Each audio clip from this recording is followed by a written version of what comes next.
creatine user ka ba? Isa ka sa mga taong nagda-dry scoop. And alam niyo naman how complicated it is to bring your creatine and then dry scoop it everywhere. So, one of our friends gave this.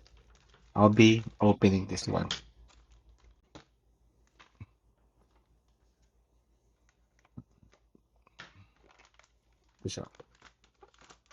So, they sent us a 60 gummies, which is a creatine monohydrate.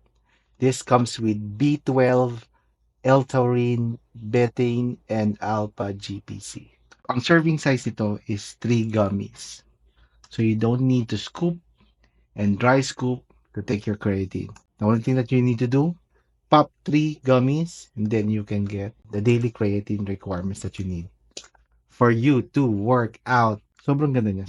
Para sa akin, convenient siya. Na, alam mo yun, hindi ka magkakaroon ng problema by doing the dry scoop. Alam mo, nakakaubo, nakakasulasok minsan, sometimes hindi mo siya matake, lalo na pag nagtitake ka ng unflavored one. But, alam mo naman, thank you, by the way, El Nutrien, for giving us the opportunity to review this. I'll shoot some videos talking about this and review this in depth, but I'm saying thank you, Nutrien Plus, for the convenience of me taking creatine with an easy step of popping 3 gummies. Tagal ko na itong inaay eh. Salamat, Nutrien. Have a good one.